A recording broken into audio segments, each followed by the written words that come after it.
asalaamaaleykum mbokk yi ñuy teewlu si magtv.fr ñu dikk ak yéen si lu gën a fës si xibaar yi tey àllarba fukki fan ak juróom-ñeent si weeru février atum 2020 fu ñu koy tàmbale mooy jëfin ju ñaaw bu benn français bu am 68 ans def fële ca Saly. français bi mi ngi tudd Louis Georges 68 ans la am moom da daan séquestré et violé 4 xale yi nga xamante ni benn école primaire bu tudd Waly Diouf sa Joal lañ doon jàngee. bu ñu sukkandikoo ci Libération buy apporter information bi xale yi ñi ngi amoon ci 9 ans ba 10 ans fee yi nag ñi nga amee décembre bi passé. te moom bu ñu sukkandikoo toujours ci Libération xaalis la daan naxee xale yi nag buñ bañee mu ci la leen di forcé génn leen pistolet ne di leen rey buñ nanguwul lu mu bëgg a def ci ñoom ci noonu la xale yi ak tiitaange dugg leen ba dañuy mujjee nangu loolu mu bëgg a def. waaye nag moom dañ koy mujjee boole benn institutrice buy jàngale ci école boobule mooy remarqué ni benn xale moom lu muy absenté bari na lool ci noonu nag lay defee moom ay investigation gis ni xale bi daal ci kër tubaab bi lay nekk ba dem ba benn jour mu découvrir ni tubaab bi lii lay def xale yi mu daal di koy boole police. ñu jugee Joal dem sa Allemagne ak beneen français bu nangu tuumaal yi ñu ko tuumaal ni moom moo rey ay doomam. français boobu franco-allemand la sax bu am 55 ans mi ngi tudd Laurent Foinard moom ñaari doomam kenn ki Léo lu tudd 7 ans la amoon ak Maya 3 ans Mariette mooy seen yaay mi ngi dëkk quartier Arafat bu Rufisque moom sax dafa waa ji daf ko blessé woon. drame bi nag mi ngi amee Dresden en Allemagne si mai 2019 bi passé moom si ubbukaayu procès moom meurtrier bi def na ay révélation yoo xamante ni dafa jaaxal nit ñi dafa jéggi dayoo daal moom nee na dafa ñëw attaqué xale yi gaañ na leen song na leen gaañ yu métti yoo xamante ni après xale yi ba sax da leen a mujj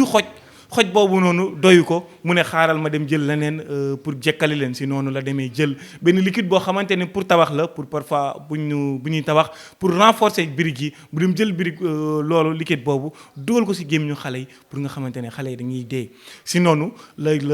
jëlee ba mu ko leeree ni xale yi dee nañ mu jël muurukaay muur leen ba pare nag aussi moom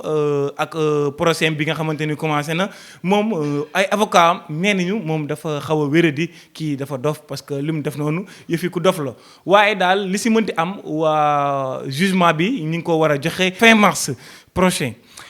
ñu ñëwaat ci mim réew wax ci fédération des daara et maîtres coraniques du Sénégal ñoom ànduñu ak oustaz yi nga xamante ni dañuy yàqataan xale yi.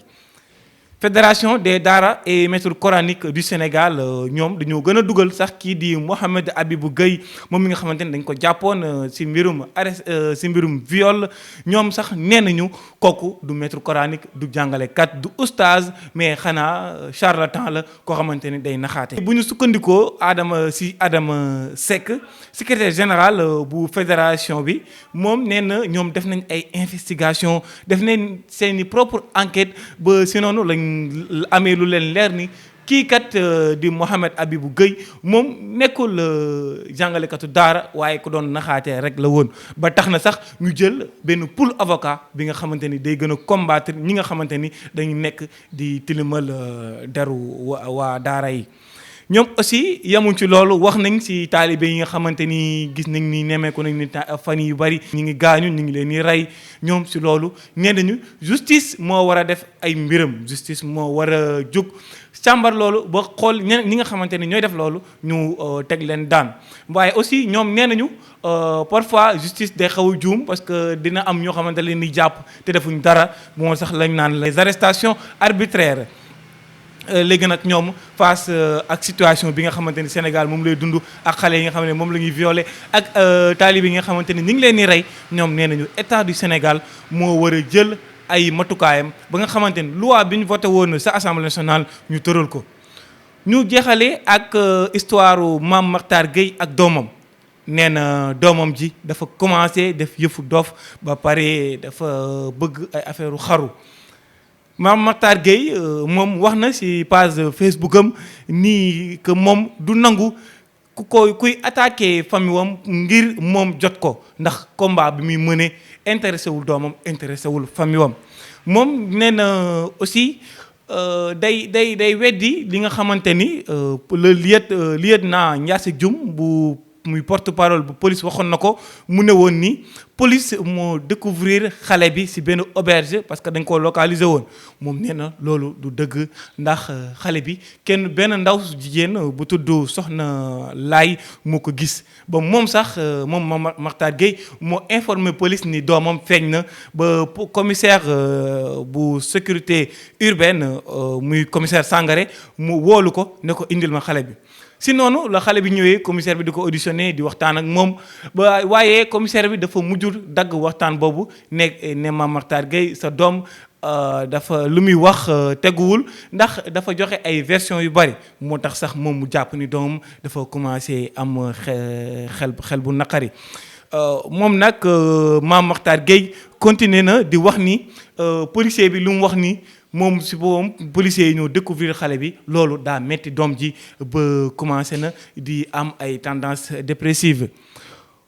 ba pare di waxu ay waxu xaru aussi